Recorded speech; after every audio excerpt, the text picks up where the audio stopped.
Good evening, everyone. I am holding up a copy of Preston and Child's amazing, wonderful, fabulous, exciting. I just love this book, The Scorpion's Tale, the second Nora Kelly. But I have to say that Corey Swanson plays a key role too, even if Nora's the lead. So where am I? And as a tribute to Doug, I am I am in Santa Fe, New Mexico, at one of our favorite bistros called Pasquale's. Doug, we've eaten there together. Oh, we have. It's my favorite restaurant in Santa Fe, and I It miss it is. terribly. It's only been takeout on the curb for a long time, and but hopefully it'll open up soon. Well, Pasquale's is a Santa Fe tradition, and I always make a point of going. I want to hold up for those of you. This is of the wonderful postcard with Doug riding a horse along the Jornado del Muerto that comes with every copy of our book. Lincoln, here you are in Miami. Wow, what a gorgeous view. Are you going to get vertigo being up so high? Actually, I'm in my COVID bunker 200 feet below the South Dakota prairie, and this is just my disguise. So, not quite an undisclosed location. I was waiting I'm for in you to South say Dakota that. right now. So Patrick is with us and he's going to be monitoring for those of you watching on Facebook. Please go ahead and send your questions through Facebook. Patrick's going to drop out, but he'll return and forward those questions to the authors so they can answer. And let me also remind everybody that that beautiful copy, The Scorpion's Tale and the postcard, is a signed book package that you can order from the Poison Pen, and we still have copies left. So don't delay before we run out because we always sell out. So guys, first Nora Kelly, Old Bones, you decided to revisit one of America's more gruesome stories, the Donner Pass, but you did surprising things with it. So let's start there. And one of you tell me, why did you pick the Donner Pass story? Douglas, you're probably responsible, so I should probably ask you that question. I'm going to let Link answer that one. Okay, sure. Isn't that kind of me, Link? Thank you so much, passing the buck, as you said yesterday. The reason we chose the Donner Party was because a lot of people had heard of it, and like me in grade school, and it was a gruesome tale, but also a lot of people hadn't heard of it, which made for a nice mix of we're always trying to find the right balance between novelty and familiarity. To help, with the suspension of disbelief in our books. And since the Donner Party event was real, we could riff off of that and add our own fictitious elements to it. A third camp, for example, and other things that we wanted to put into a thriller. For example, say we wanted to have an alien spaceship that caused the snow, a blizzard. We could have that snuck in later on, with the Donner Party basically as a facade. So as with our book Riptide, which was written, I think, 55 years ago, whenever we wrote that, that was based on the Oak Island Treasure. We could do the same thing there, take a real place and use it for a springboard for a thriller. Doug, why Nora Kelly? I mean, you pulled Nora Kelly to the fore, and also Corey Swanson, who plays an even bigger role in Ian's Tale. How did you two elect to go forward with these characters? Well, Nora Kelly was really one of our favorite characters from the Pendergast series, and she's a character that's kind of close to both of us. She's an archaeologist, and she's named after Lincoln's grandmother, who was a very well-known archaeologist, whose name was Nora. And I also come from a family of archaeologists. And so we love her. We think she's a fantastic character. She's, she's got a lot going for her. And we thought, wouldn't it be wonderful to spin her off from the Pendergast series and give her her own series? And then we thought, who better for her to meet than Corey Swanson, because Corey Swanson is a newly minted FBI agent. She's only 8 months out of the academy. And she majored in forensic anthropology. which is the sort of the study of bones to figure out who they were, how they died, you know, and all kinds of information, extracting this information from bones to solve criminal cases. So it seemed like a perfect pairing. Nora, the archaeologist, digs them up, and then Corey figures out who they are, why they died, and what happened. And so that's sort of what happened with the Donner Party novel, Old Bones. And then in this novel, Corey has been assigned to the Albuquerque field office of the FBI, and Nora works at the Santa Fe Institute of Archaeology. And the story opens with the discovery of a mummified, naturally mummified body, corpse, in the basement of an old ruined building in a ghost town in New Mexico. And the corpse looks like it may be 50 or 75 years old. And so Corey is called in or asked by the FBI to investigate this particular case, because it's on federal land, to figure out if this person was murdered. Is this a homicide, or was it an accident, or what happened? And when Corey starts, you know, and inspects the body, she realizes, you know, it's fragile, it's falling apart, it's, you know, desiccated. And so she asks Nora to come in to do a very careful excavation of the body to preserve the evidence. And that's sort of how the novel opens up. So Lincoln, with Doug is a far more spent far more time in the Southwest than you have. Actually, have you ever been to New Mexico? Only passing through it by train and getting out as fast as I could. I spent a lot more time in Arizona, where I went to prep school and where my grandparents retired in Flagstaff. Well, it's a wonderful background. I've reminded people how much we love Thunderhead, which was for years your best-selling book for us. Certainly, I think it might be the best-selling paperback, Preston and Child paperback at the Poison Pen, because it, you know, it just has all that wonderful Southwest landscape and story and all that great stuff.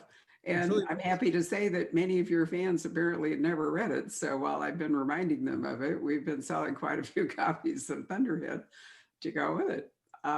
Which, you know, which I think is really exciting. But it seems to me, Doug and Lincoln, that Corey Swanson is essential to do this, because while Nora is a respected archaeologist, anthropologist, whatever, somebody has to be in law enforcement if you're going to really have any kind of a meaningful investigation and anything happen to it. I mean, Pendergast is in the FBI, so you don't have that problem in the Pendergast series, but it would be a problem if Corey weren't present in this series. So Lincoln, you know, are you the one that sort of looks to those sorts of, you know, practical things when you guys are dreaming up stories, or do you leave it to Doug? no, I think that in the end it all works out 50-50. You know, one of us may lay claim to one idea that's the seed of one book, or you know, the sudden fork in the road that changes everything we were thinking of. But in this case, you hit upon something really, you know, critical to this new series. You know, Nora Kelly was the person who we first thought of because she's been such an important character in the Pendergast stories, and she has a life of her own in the Southwest, which Doug has spent a lot of time chronicling her adventures and following her. You know, but you know, it's not enough simply to have an archaeologist, unless you want to go the route of Thunderhead, where it's you can't repeat that same dance twice. You know, if we're going to have thrillers with murders in them, you need an FBI agent, and that's where our friend Corey, who has recently graduated from the FBI, worked out perfectly, especially since there are two women on different tracks, and yet they have a lot in common, although they probably would not admit to that. And Corey, being a new FBI agent, has a lot to learn. And Nora, not being an FBI agent at all, thinks she knows everything about the Southwest. And so, you know, it's become a really interesting dynamic between the two of them. And I think Doug and I are lucky to have found the two of them together, because the books wouldn't work if either one was missing. Well, I certainly agree with that. I also think it's interesting the way you depict their career tracks, but also, Doug, you point out, and Lincoln, when I say Doug, is both of you, that there are a lot of politics involved in both a career in the FBI and in Nora's case, in the archaeological, I can't remember the name of it, but the institute she's working for in Santa Fe. There's a lot of those cutthroat academic politics going on, which remind me of Tony Hillerman's Thief of Time, you know, where it was actually academic recognition that powered the murder, a motive that when I taught crime fiction at Arizona State University was really hard for kids to buy. They thought, seriously? But Nora really has to battle that, doesn't she, in this book? Well, she does. You know, she works for the Santa Fe Institute of Archaeology, which is proven for her not to be a very pleasant working environment. A previous director got involved in criminal activity, and the current president of the Santa Fe Institute is kind of a mean person and a careerist, and doesn't respect Nora. So Nora has her troubles. Corey also has her troubles. She has a very sympathetic, she's on probation. When you become a new FBI agent, you have a 2-year period where you're mentored by an older agent. And so she's being mentored by Special Agent Hale Morwood, who is a really nice guy. He's not pushover or anything, but he's not a jerk. But she feels very inadequate. She feels, you know, that she's not a good agent. She's not a good shot. She's barely qualifies. Her shooting very barely qualifies at the correct level. And so she feels pretty insecure about herself.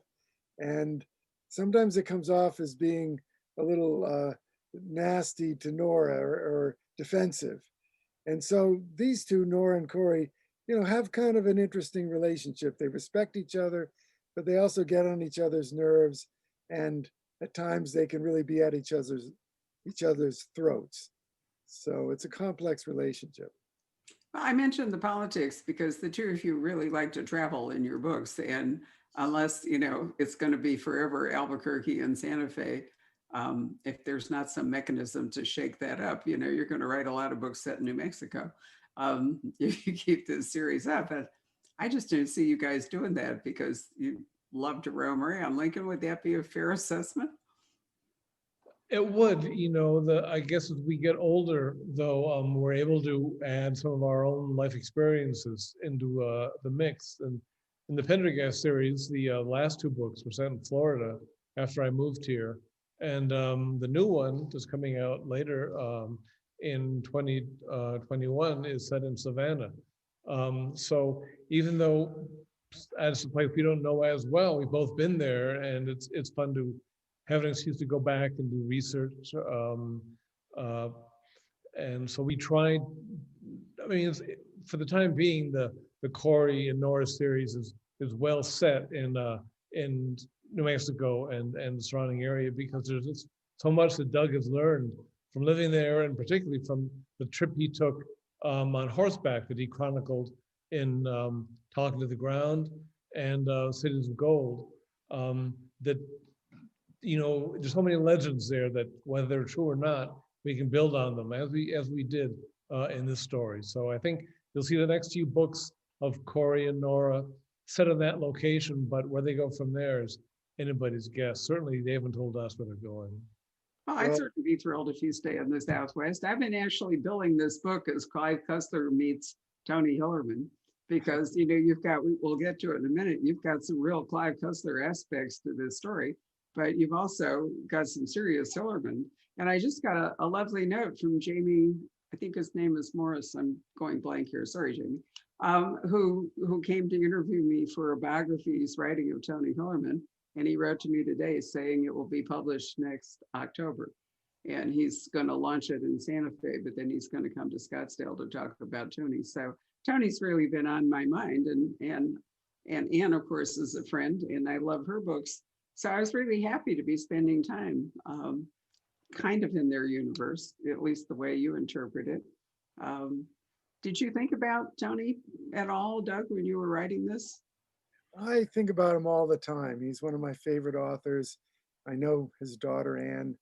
Uh, you know, he really wrote so wonderfully about the Southwest, and so yes, I do think about him. But I just wanted to add about moving around. It's quite likely that our next Corey Nora novel will take place in Arizona. Ooh, Yes, well, even better. But Tony wrote about the Navajo Reservation. I mean, you know, it wasn't all New Mexico by any means. In no, your no, book, Talking to the Ground, that Doug mentioned, in which we did a wonderful event for it a year ago last June when it republished. That's up in northern Arizona when you rode around the four peaks that kind of enclose the Navajo reservation. So you obviously know Arizona quite well. Also in Cities of Gold, when you rode from the border up through, you know, up through Arizona before you veered off towards New Mexico. yeah, I know Arizona as well as I know New Mexico, maybe even better because I've ridden thousands of miles around Arizona on horseback, and you really get to know the country when you're on a horse. Believe me, going 2 miles an hour. Uh, So let me hold up, whoop, there it went. Let me hold up the card again. Tell us about this photo. Where are you? Obviously this is a younger you, I checked. Your hair is brown. yes, Your it's face much is younger. fuller. Yeah, and I'm skinnier too, unfortunately. Well, that photograph was taken on the White Sands um, of the White Sands Missile Range.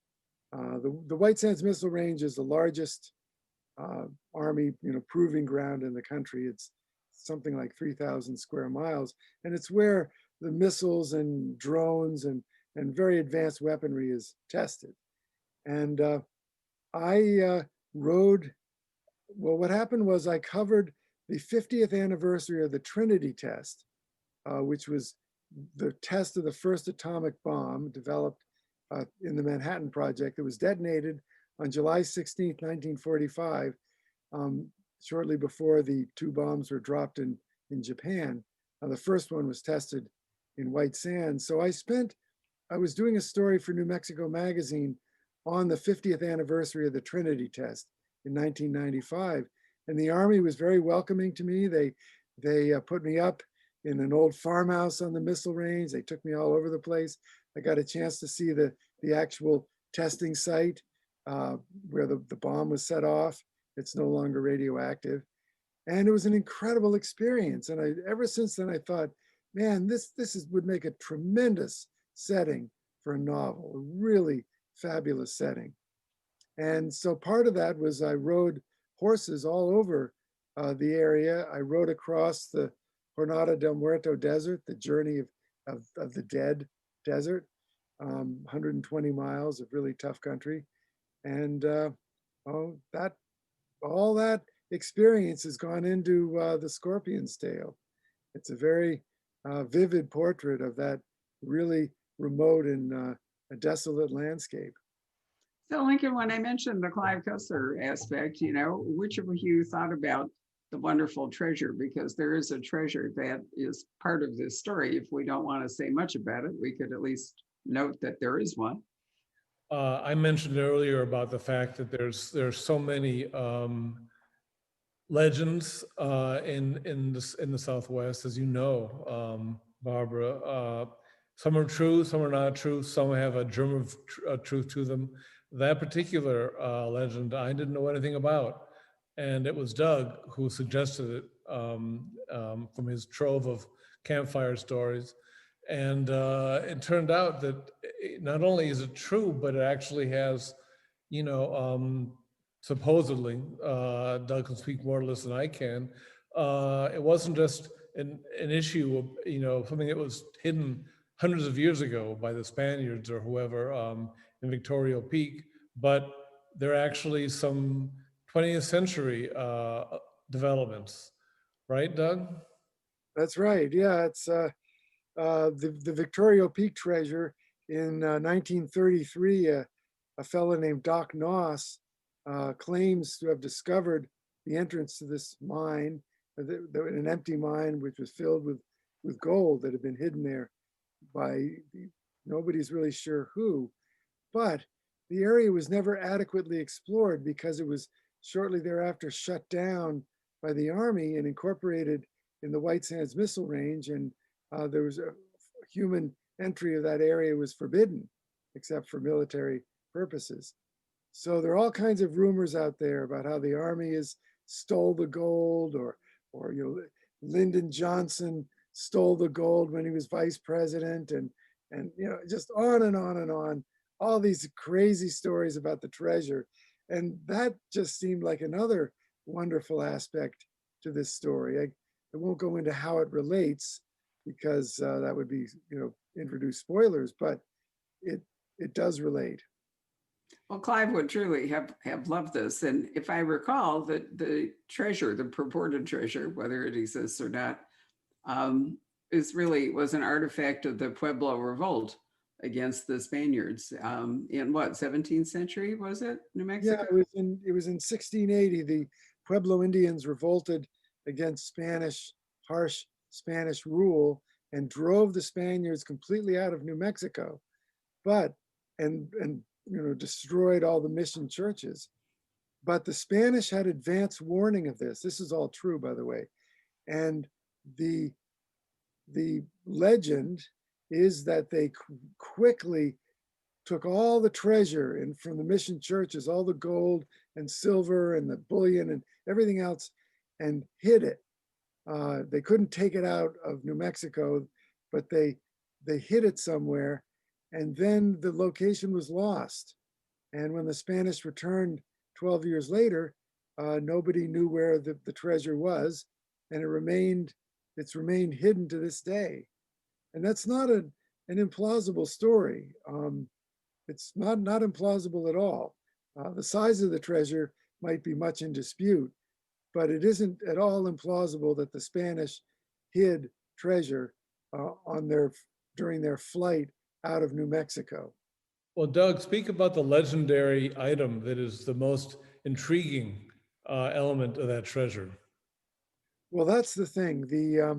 When the book opens, and again, I'm just telling you the first chapter, so this is not a spoiler, but as Nora is uncovering this strange mummified corpse, and it's very bizarre. It's not a normal corpse. It's in the fetal position, and there's an expression of absolute agony on its face, and its skin is coming off in sheets, and there's something very strange about this corpse. But they discover on the corpse a gorgeous gold cross dating from the pre-revolt times. So it's prior to 1680. That is a famous artifact known as Montezuma's cross. Montezuma, the emperor of the Aztecs, when Cortez invaded, he had a beautiful object made out of gold and gems. And the Spanish took this object and sort of as a way of imposing their rule, took the gems out, melted down the gold, created a cross out of it, and put the gems back in the cross. And it's an artifact of inestimable value. And this artifact is found on the corpse. That's right. And it's a huge jewel encrusted item, which as you can see I'm wearing right now, but don't tell anybody, okay? It's a secret. I'm telling you, the Spanish did not mess around. I've been to Cusco and seen the solid silver altar in the cathedral there, and the church managed to get an enormous amount of either the silver and the gold and the jewels. If you go to Spain and spend any time in Seville, everywhere you go is like solid gold, silver, and jewels. And even the clothes that they dress the saints in and the Virgin in and so forth in the chapels, they absolutely pillaged all of those resources out of the New World and took them back to the Old World. So it would make sense that they took some of them north to Santa Fe, the capital of their American empire, their North American empire. That's exactly right. I've spent a lot of time in Mexico, and the amount of gold and silver in the churches there is just beyond belief. and the riches of those mines. The great mine of Guanajuato was this, one of those great mines was discovered. The Spanish were riding through this territory, and they built a fire ring with rocks and lit a big fire, and the fire got very hot, and all of a sudden, all this bright silver liquid came running out of the rocks. It turned out these rocks were half silver, so much silver you could just whittle them with a knife, and that's how they discovered one of the great mines. So what we have is we have this strangely mummified body. We have a gorgeous gold and jewel cross, historical artifact. We have the possibility of hidden treasure. We have another interesting corpse in the vicinity of the one that Nora is excavating, which I won't go into. You've got all kinds of fabulous ingredients here just bubbling along. And yet there's a whole thread of New Mexico history that underlines the whole book, including the Jornada del Muerto. What was the point of the road, Doug? It connected what, Mexico City to Santa Fe? That's right. It was actually called the Camino Real, the Royal Road that connected Mexico City to Santa Fe. Santa Fe was the capital of New Mexico, which was a Mexican, or actually was a Spanish possession for most of until 1821. And then it was briefly belonged to Mexico, and then it became part of the United States. But that road was a very long, several thousand-mile long trail that was very difficult, very rough. But the worst part of it was this 120-mile stretch where there was water only in one place, and not all was there. And it crossed this Jornada del Muerto desert, the journey of the dead. And it was called that because so many people died on that section of trail that it was literally lined with graves and the skeletons of animals and horses and broken down wagons. And there are still places along the Jornada that are called the Cross of the German, or this cross or that cross, where certain famous people had died of thirst and were buried. Well, metaphorically speaking, it's the spine, that runs the road is kind of a spine, and it's also part of the spine of the narrative. So I thought it worked out really well, and the postcard ties in extremely well. So Lincoln, you had Florida in the last two Pendergasts, so I suppose it's only fair that Doug has New Mexico for this book. But let's look ahead to August. I'm trying to remember, is it August 17th or August 19th we get the next Pendergast? Which date is it? It's the 17th. It's the 17th. So where are we? Where are we with Agent Pendergast? Savannah, did you mention? Yes, the book is called Bloodless, at least that's the working title. Strangely enough, I wrote the first draft of the last three chapters just today, which are going to go to Doug for polishing and revising tomorrow. Surprised you didn't say going to Doug for butchery. No, I'm too polite for that, although that's what will happen. We both love Savannah because it's such an old city, and it has so many legends, that going back to piracy and voodoo and all sorts of strange things. And it's that sort of sleepy southern Spanish moss laden, atmosphere where mint juleps are drunk on porches, but then there are skeletons in the basements. And so it seemed perfect. As I said, one other time, we paid Savannah a glancing blow of one of our other books, and we've always wanted to go back there and set an entire novel there. So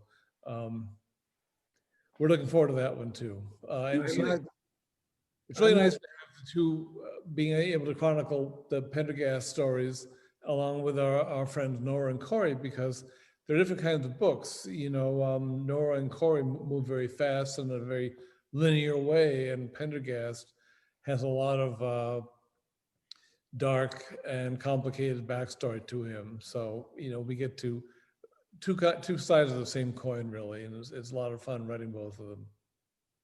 It's a And wonderful city. Yep, there's lots of great food. There's wonderful architecture, Regency and Victorian, and yeah, and pirates, lots of pirates. Well, I'm not sure that Savannah is going to be all that thrilled with what we've written. That's the only thing. I mean, Lincoln and I have been invited to the Savannah Book Festival in February. Isn't that right, Link? Or I'm not sure when it is, but anyway, we've been invited, and we may be disinvited after that book comes out. So, well, I Well, have to say, I've been to this, I was invited once before to that book festival, and that was the most kind and courteous and pleasant festival I've ever been to. They really know how to put on an event, and I hope we're not disinvited, because they were very, very, very hospitable to the authors and really knew how to let people who come see as many authors as possible in the shortest amount of time. well, they survived Midnight in the Garden of Good and Evil, so I didn't think that you could do a lot more to them than that book. Than that book did. the Bonaventure Cemetery does play a role in our book. Lincoln and I both explored that beautiful cemetery, and so we decided to include that as one of the settings in our new book. So I brought up Agent Pendergast because you guys have gotten off on the Alfred Hitchcock thing, which is, to give Agent Pendergast a little cameo in the Nora Kelly books. You just couldn't leave him off screen, could you? No, we the first time we needed him in Old Bones to explain what had happened. We sort of wrote ourselves into a corner chronicling Nora and Corey, and there was a big piece missing of the mystery. And he came along, and we thought, this is very convenient. He can solve that mystery right away, like a la the thinking machine. And we had such fun doing it that we made sure that Pendergast was in the right place in the right time for us to tell stories about him in the next book and probably in future books. Which is not the reason that Hitchcock made cameos. I heard that in his earliest films, he did it because he didn't have enough people on the British sets for crowd scenes, so he would fill in as part of the crowd. And later on, it became like his signature, touch. Whether that's apocryphal or not, I don't know. That's an interesting thought. Well, I think it's fun to have him, turn up. And after all, you guys have created a universe, a Preston and Child universe. We talk here about the Cussler verse because, we spent so much time with Clive, and his co-authors continue to write books and bring them to us. And, I think it's wonderful when you've got varied people within your universe and you can move them around into each other's lives and each other's books. It's fun for your fans, to see them there, whether they're playing a useful role or whether they're just decorative, so to speak. Still fun. Right, Patrick, if you're with us, do we have questions from the audience you might like to present? Patrick, I am here. There you are. Okay. Here, yeah. Yes, I do. Let's see here. Let me go back to our gallery view so you can see everybody. You're blank still, so there you come. All right. There I am. All right. All right. Yeah, we've got a lot of people watching, and I'm just going to kind of put a few of these questions together for you guys. A number of questions just about the nuts and bolts, the mechanics of how you actually accomplish the co-writing. Is it a similar pattern on every book, or does it really vary from book to book? Who writes what, or how that architecture works? It's really, if I can answer that, it's really a fluid, organic process that's changed from book to book as we get more experienced and as we mature as writers. But right now, the way it tends to work is we get the kernel of an idea down and we talk about it back and forth until we're both happy with it. And often that takes the longest time of all, because inevitably one of us objects to the other person's favorite idea, and it takes a long time to resolve that. And once that's finished, we will outline 10 or 15 or 20 chapters in a fair amount of detail, and then we'll split those chapters up into assigning some to Doug and some to myself, but not in a random order. We'll each take a sequence or a subplot, so that our writing is fairly smooth, and we can get up to speed and not have to wait for the other one on any particular subject.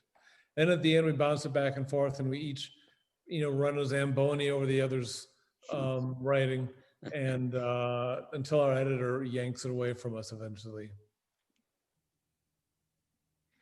Doug, anything to add to that? Well, that pretty much covers it. It's not always a smooth process, I have to say. Sometimes it's a bit like a bad marriage where we're sniping at each other, and arguing and so forth. But I think the beauty of it is that, Link, when Link tells me that what I've written is crap, I may get upset by that, but I trust him. I trust his judgment, and I know deep down that he's right. And the same goes when I tell Lincoln that something he's written is not good. So we basically call each other out on our imperfections. And I think the end result is really something that's better than what we could produce individually. Let's see here. Well, a couple of questions just asking about your own individual work, your own books. Any update on works in progress? Well, I don't have any individual book in progress right now. I wrote a New Yorker magazine piece, which was published in December, called "The Skeletons at the Lake," which is about a huge mystery. 300 to 800 human remains were found in a lake high up in the Himalaya mountains in India, a 5-day trek from the nearest town, 16,500 feet of altitude. It's a huge mystery. So they had a big study at Harvard University and other universities as to who these people were, where they came from, how they died, and so forth. So I wrote a story about that for the New Yorker. But that's all I've done outside of working with my beloved writing partner, Lincoln. Oh, thank you. I do have another Jeremy Logan book in process. I don't want to tell you the name of it in case somebody else steals it. It's kind of like a deathmatch in the way that was an idea that was before its time. The idea of dating via computer. If I had waited too long to write it, it would have been passé. And this book is well, there was an old New Yorker cartoon of a sculptor at the top of a huge marble figure of a woman with a giant crack going all the way down it, and he's holding a cold chisel and a hammer. And somebody at the bottom says, "You and your just one more tap." And that's kind of where I am right now. I'm giving it one more tap, just to get it right. And when it's ready, it'll be out there. But for now, I'm just trying to make sure it's there and have fun with Doug, because we've got a lot on our plates, jointly and severally. His book about the monkey god was a massive success, and I envy him the ability to write nonfiction. I don't envy him the research he had to do on that particular book. Being up to his thighs in the Amazon, et cetera, et cetera. Actually, that goes into this next question, which forgive me because I'm having a hard time finding. There's so many comments. I'm scrolling trying to find everybody's name. But Christy was asking about Doug, about the illness that you contracted in doing that book, and she just wonders if everybody has recovered and they're doing okay with it.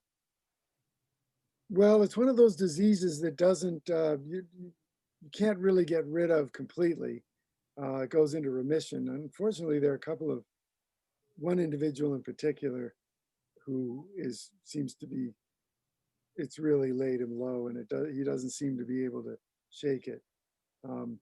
Fortunately for me, I still have it, but it's under control. But there's this one fellow who's really suffering. Man. And also The Monster of Florence, and some of your other nonfiction work. It's funny, every time you come here, I always pick your brain about this. And I know we both love Southwestern history, and I keep pressing you to write about Cabeza de Vaca. Yeah, Uh, is that's that a possibility, or are there any other ideas that are kind of percolating in your mind? well, Cabeza de Vaca is one of the greatest stories I've ever heard in my life. Um, it should be taught in every school, I think. It's such a fabulous story. Um, but I don't know if I'm the one to write that book. Uh, but well, I'm working on another story for the New Yorker, which is kind of strange. It's the Dyatlov Pass incident. Oh, You can really? Google that. You can Google that and find out about it. It's absolutely one of the great mysteries in the world today. Are you I'd going to like fly to, out there for that? What? Are you going to fly over there to investigate? No, no, I can't do that now with COVID.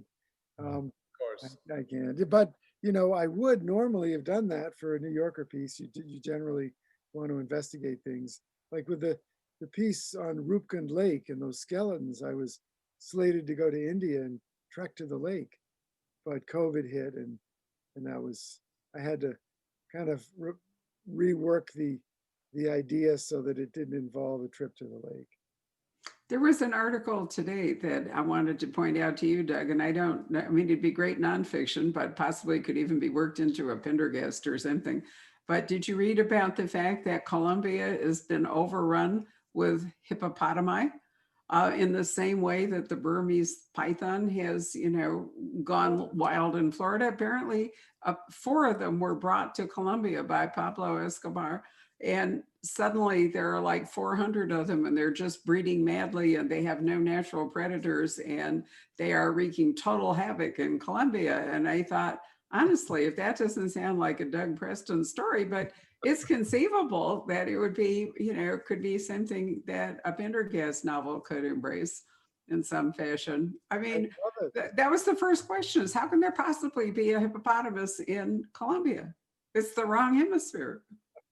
That's really funny. Well, I wonder if they're good eating. Um, You mentioned the pythons down here in Florida, and they're catching them. The state is encouraging people to catch them, and some people make snake jerky out of them. So if you'd like, Hippo I'll jerk. send you some jerky if I can find it. I'd like some jerky. Rob would eat it, not me, but there we go. Anyway, Patrick, I digress. Any more questions? That's a great digression, though. I can imagine them turning on the cartel. It would make a great telenovela or something. Well, people don't realize that the hippopotamus is the most dangerous animal in Africa. The Egyptians used it for executions when when they wanted to get rid of somebody. The ancient Egyptians, they tossed them into the Nile where the hippos took care of them. So it's not really a joke. It's extremely dangerous to have the rampaging around. Wow. What a way to Uh, go. No kidding. Kill that. Hipposide. Hipposide. Yeah, a customer or a viewer named William asks, what kind of music do you both listen to while you're writing? Does it change based on the kind of scenes that you're working on? I know that you're both very interested in music, especially Lincoln. I don't know about Doug, but I require silence when I'm working. Not pin drop silence, but if I was listening to music, especially music that I liked, I would stop, and if it was a classical piece, I'd pay attention to it and try and figure out, the sonata if the sonata format, and where it was variation. And if it was a popular piece, I'd be tempted to whip out my guitar and play along or something. And so I can't have any distraction. And I assume Doug feels the same way since he works in a hut, in a shack, separate from his house.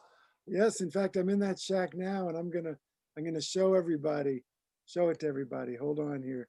I'm gonna get rid of this background. Let me see if I can figure out how to do this. Get rid of the background so that you can see my shack. There it is. That's my shack. But I'm like Lincoln. I don't, Lincoln, you're gonna have to get rid of your background too. We want to see your office? Or are you in your office? Oh, look at him. Look at that. Um, I got rid of mine so that I could show you those beautiful blue skies of New Mexico. So I've moved out of Santa Fe and down towards the desert. I'm not sure where I am actually, Doug. Do you know? Can you tell from the here if I move? Can you tell from the it looks to me it might be somewhere around Ghost Ranch. hmm, Ghost Ranch and it looks to me like Ghost Ranch. Yeah.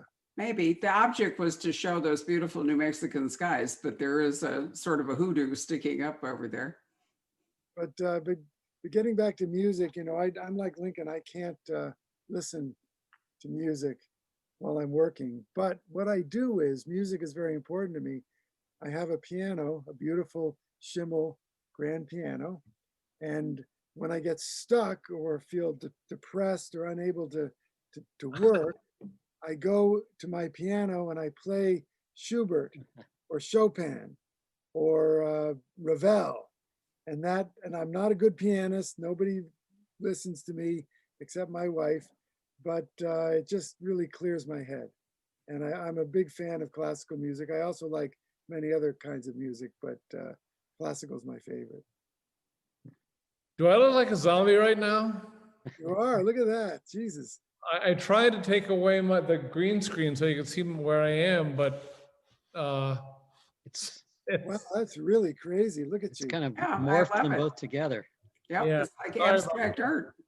Can Anything can- else, Patrick? Yeah, actually, can you both sort of take us back to the very beginning of when you first met and you started collaborating together? Doug, were you working or were you at the Museum of Natural History at that time still? Can you kind of give us a little background on that? Well, yes, that was really a wonderful meeting that I had with Lincoln, the first meeting we had. Um, I worked at the Museum of Natural History and I wrote a little column in the magazine, and I got a call from a very distinguished sounding person who identified himself as a senior editor at St. Martin's Press. And would I care to meet with him to discuss a book? And I said, yes, I would. And he said, well, how would noon at the Russian tea room suit you? And I said, well, that would suit me very nicely. And I actually had to go to the Salvation Army to get a jacket so I could get into the Russian tea room. So I go to the Russian tea room. I'm looking around for this very distinguished editor that I'd spoken to on the phone. And all I saw was this kid, younger than I was, in the back of the restaurant, waving his hand at me. And I thought, well, that can't be him. That's just some kid. But actually, that was Lincoln Child. He was the senior editor at a breathtakingly young age. He's incredibly talented, and he had been promoted and promoted and promoted at St. Martin's Press.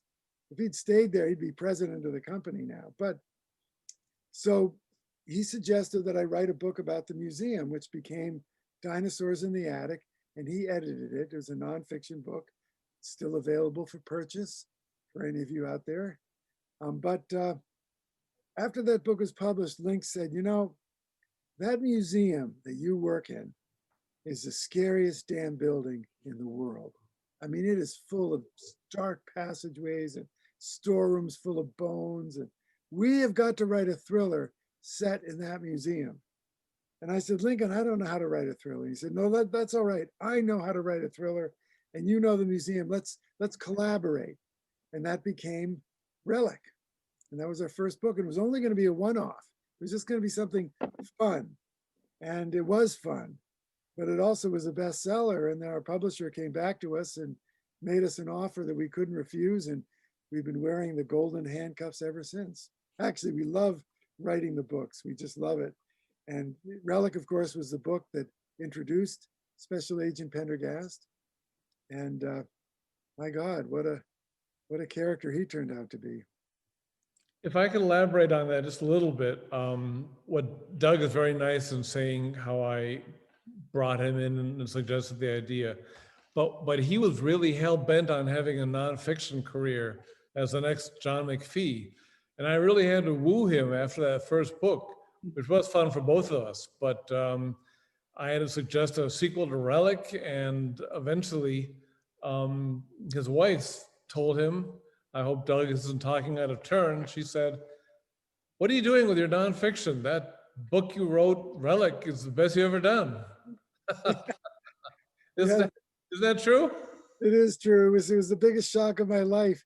It happened that I had a manuscript for a nonfiction book, and then I had like Relic half written, and she was reading the manuscript of my very serious nonfiction book, and then she said, "I want to look at this book you're writing now." So I gave her the manuscript, and she was reading it, and she wouldn't put it down. And finally, she said, "You know, Doug, this is the best thing you've ever written." I was so upset. I was so offended. But you know what? She was right. That's a damn good book, Relic. It really is. I was just reading it recently and thinking, God, who are the brilliant guys who wrote this book? Should shake their hands. Is there a certain amount of yin and yang to your relationship? You know, you originally at least brought that kind of scholarly side to it.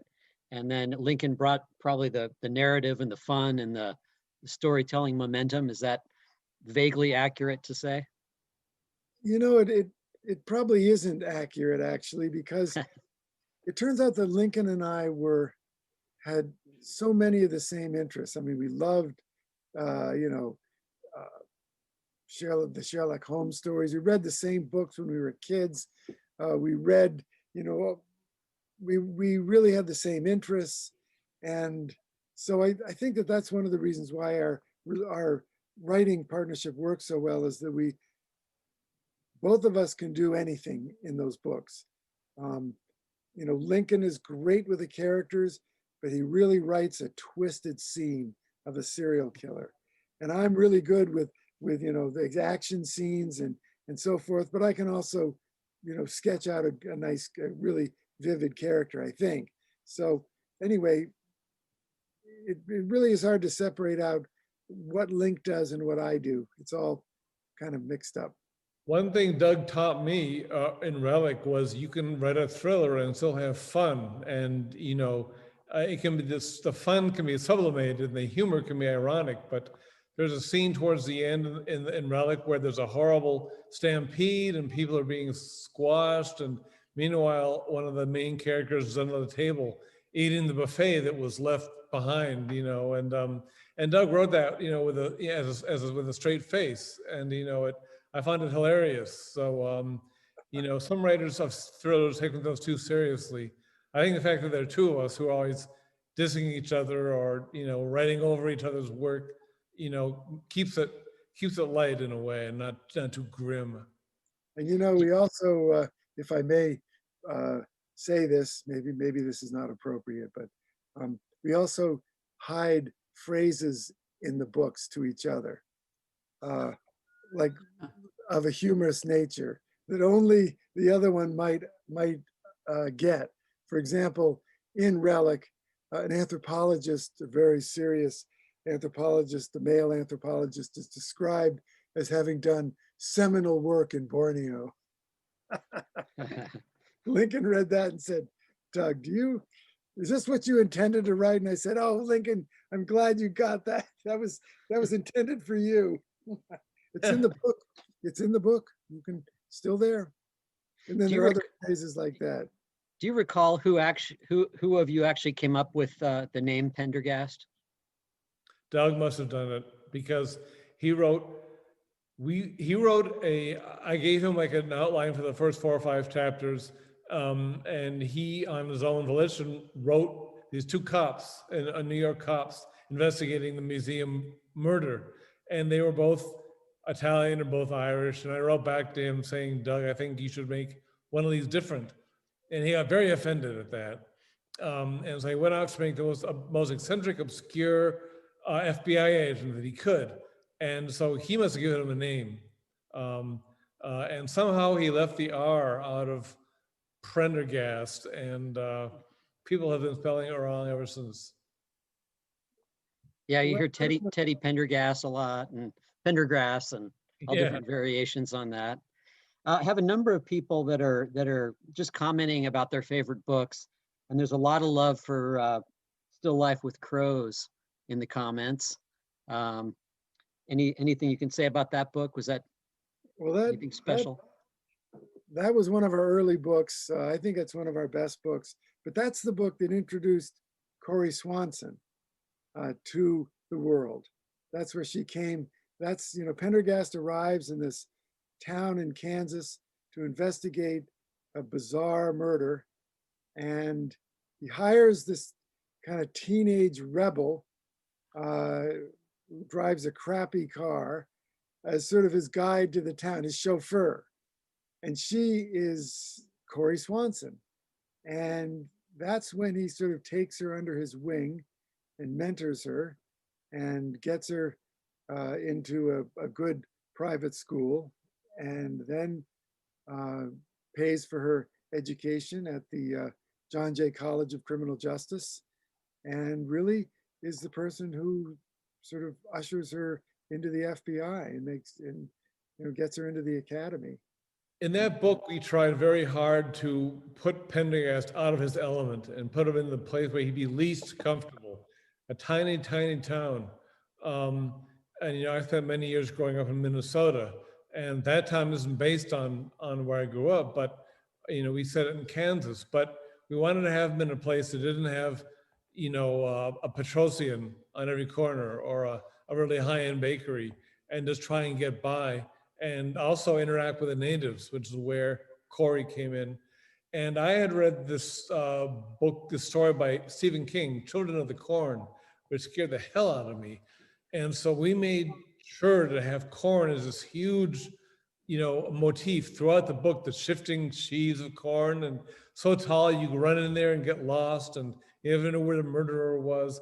And it wasn't until years later someone told us that they don't grow corn in Kansas, they grow it in Minnesota, but they grow wheat in Kansas. So that may not be true, but we took poetic license.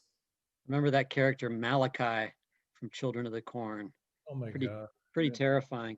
I just got a great, well, before I get to this, and sorry to kind of dominate this, Barbara, but I have a great comment. A number of people are just saying thank you for your books and how much they've meant to them, especially in this last year.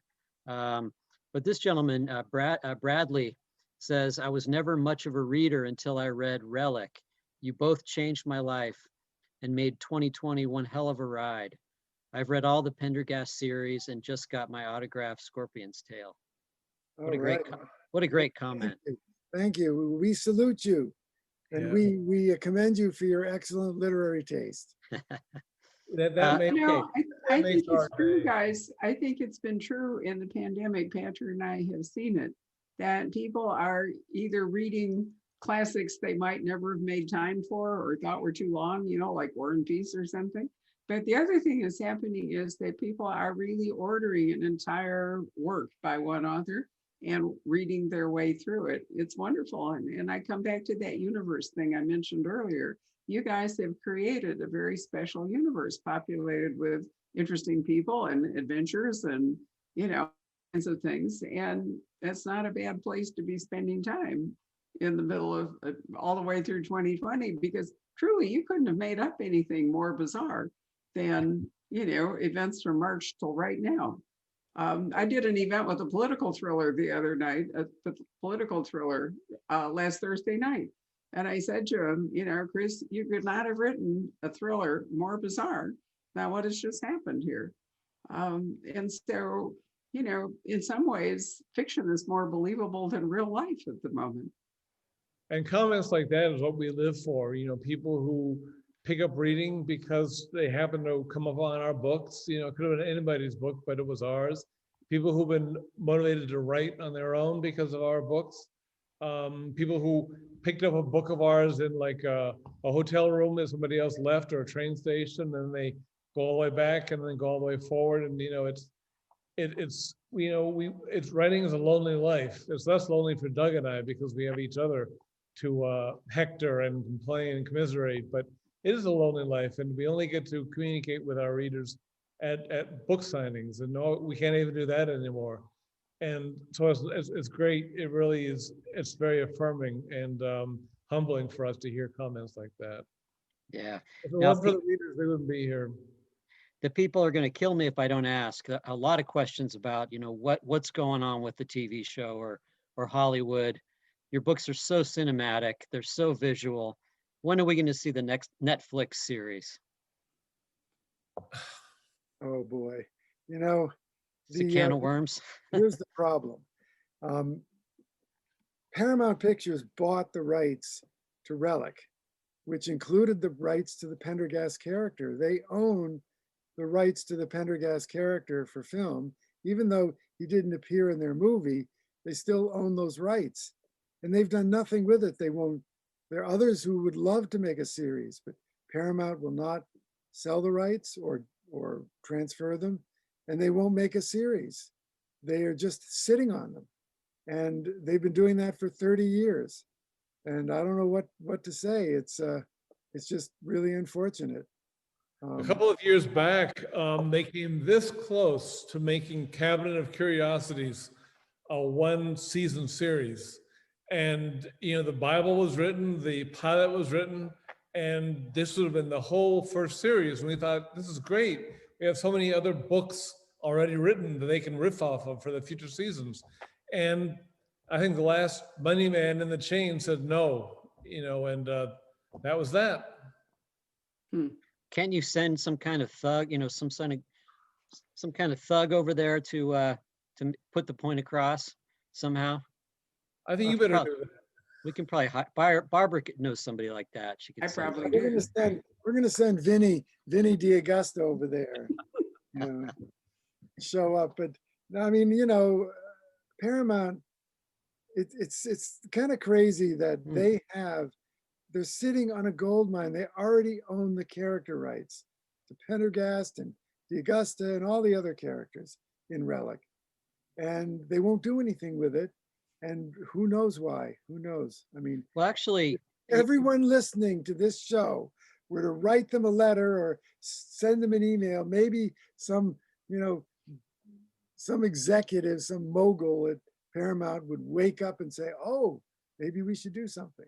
well, it's funny you should say that because I'm looking at a comment and Jennifer Pierce, as a matter of fact, says, as fans, you know, is there anything we can do to push Paramount? And maybe some sort of organized fan effort could be waged. That might be kind of fun to try. Yeah, maybe Lincoln and I should dig up the email address of some executive and ask our fans to write him politely. Or Paul just says, why don't you just send Constance over there? Take care of business. The Constance with her syringe full of acid. There'd be nothing left if that happened. Lots of great comments. You know, another couple of quick things. Some comments about Cabinet of Curiosities. A lot of readers are saying that was the one that got them started. And then a few people are asking about Jenny, Doug, and how that came to be. Oh, well, that was a serious novel I wrote. It was based on a true story that I heard when I was working at the Museum of Natural History. But and that was made into a television film by Disney called The Jenny Project. And I don't know if I don't know, I haven't seen that in 25 years, but I imagine if you Googled it, you might find it somewhere streaming. I don't know. But Speaking of Cabinet of Curiosities, that's the book that really made it for us. You know, after Relic, we kind of took a nosedive in sales, and we were rooting around in the basement trying to keep our morale up. And suddenly we wrote this book, and booksellers were saying to us, you know, this book is really, people like this book a lot, and that's where the groundswell for Pendergast and his backstory, his family, all started, and the sort of outre side of his life. And that's why we were so upset when that did not make the series, because that would have been a perfect first season to introduce Pendergast. yeah, you know, National Public Radio did a survey of its listeners, thousands and thousands of listeners, and asked them for their opinion on the greatest thrillers ever written. And the Cabinet of Curiosities was named by one of them, was voted by this thousands of people as one of the 100 greatest thrillers ever written. So, I mean, it's a very popular book. Well, I actually think that Jeremy Logan would make an interesting long form television, Doug, although I'm not sure how Lincoln, I'm not sure how they'd ever deal with the swamp. But I love the Jeremy Logans. I think there's, and they're not, Pendergast is not in them, so Yeah, that wouldn't be a problem. Yeah, there are lights burning late in some Hollywood office trying to get that to come to fruition. So keep your fingers crossed. Well, so and the good news is if it does really well, if it were made and did really well, then it might ignite more interest in doing the Pendergast, because that's how that works in Hollywood. Just like in publishing, everybody wants to follow a hit with another hit. It just kind of goes that way. Patrick, was there anything else you want to wind up with? Sure. Have you any chance of collecting all your short fiction in a book? Kind of James Rollins did something similar to that this past year. You've written a number of short pieces, have you not? we have, and we're actually, we have a long, a story going uh, through our newsletter. We're giving all our newsletter subscribers a free story, and it's a really good story. It's I think we're 3 parts into it, and it's going to be 8 or 10 parts. So you're going to get a free novel practically if you subscribe to the newsletter, all newsletter subscribers.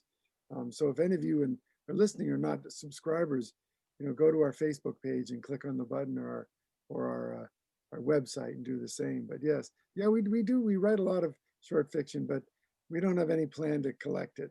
There's also the Blackout Society, another story that we're continuing on our newsletter, where every person in the group, they're banded together in a blackout in New York in Pendergast Library, and everybody has to pick a ghost story.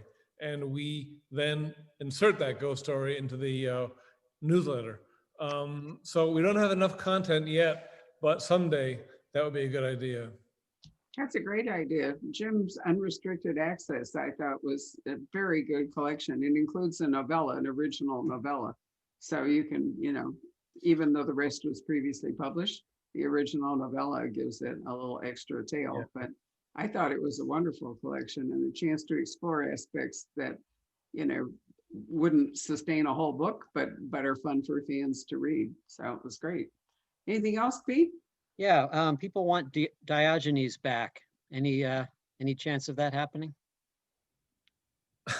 Yes, well, he's out there somewhere. He's not going away. The answer to that is you can't keep him away. Right, they're being very, so let's not have any spoilers for future books. No, really bad idea. He's in the wind right now. Yep. Now, if you could have a TV or a Hollywood film, who would play Pendergast? Surely you've thought about this. Oh, yes, we have. In the old days, Doug, who was the person they first thought of? He's not old. They age out of the role because it's been so long, Benedict Cumberbatch was a recent person. He was the actor who played in the Wyatt Earp movie Tombstone. Val Kilmer? Yeah, Val Kilmer. Yeah. Yeah, Chris Walken, Walken was another one. back in the day. Yeah, they were, but nobody really matches my vivid idea of Pendergast in my head.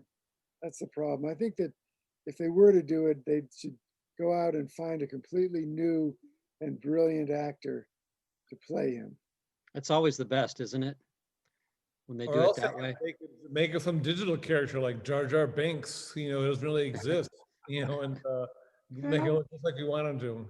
It'd be great. Pendergast could be a virtual character and everybody else could be real. He could be an albino and, maybe even sort of ghosty. It would be wonderful. That's a really good idea. People are mentioning Anderson Cooper, which is kind of an interesting idea visually. He does look like my vision of Pendergast, except he's not the right age. Pendergast is about 43 years old. Yeah. I think Anderson Cooper is what, in his 50s, maybe? Kind of a middle-aged David Bowie would have been perfect in his prime. Yeah, that's true. That's good. Kind of late 70s David Bowie. Anderson Cooper would be a good idea. I hadn't thought of that, but he has blue eyes and the white hair and Right. All right, guys, we're Well, wondering, so. I know we're digressing here, but it's kind of fun. And the audience seems to be having a good time, so that's good. Excellent. So Thank is you there, all. We want to thank the audience for listening, for dialing in, and most especially for reading our books, whether, we can't talk to you all individually, but we really appreciate all your enthusiasm. You're what we write to and for, and if it wasn't for you, we wouldn't be here. So thank you so much. It's from the bottom of our hearts. And thank you to Barbara and all your people at the Poison Pen for having us and hosting us. well, Yeah, it has been our real privilege to, be so closely aligned with you two. As I pointed out in an email today I sent to your fans, the first time we did this event in a different format in December of 2012 was the first year that you had a #1 bestseller. And, it's been a wonderful path to walk with you. It's just been a joy. The staff always loves it. I'm missing Doug and dinner because that was always an integral part. And I swear, Lincoln, I may come to Florida and drive you to Arizona if I absolutely have to, but surely once we could do this live right here in Scottsdale. I haven't been back in Arizona for 30 years. I would love to go to Scottsdale. We will work something out along those lines because, it would really be our pleasure. I want to thank all the, coming up to 3,000 people who have bought a copy of The Scorpion's Tail from the Poison Pen. I urge you again to be patient if your copy is not on your doorstep tomorrow, because we're going as fast as we can, but it does take a little while to process those books and mail them out. And whatever the bizarre reason behind the United States Post Office decision to send all Scottsdale packages to Los Angeles to be sorted and packed, and diverted, I will never know. But They finally seem to be getting their act disappear together. into LA, and we can't find them. But we'll see. In a new administration, perhaps more things will become clear. But in any case, guys, very happy New Year to you. Thank you very much for this evening. And all of you fans, thank you very much for watching.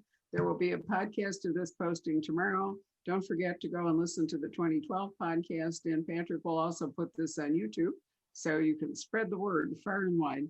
So good night, guys. Thank you so much. Good night, Barbara, Barbara. Patrick. We love you. Take care. Patrick, thank you. You bet. Hello. We hope you're enjoying our programs and podcasts with authors. We'd like to expand them, and your help would be appreciated.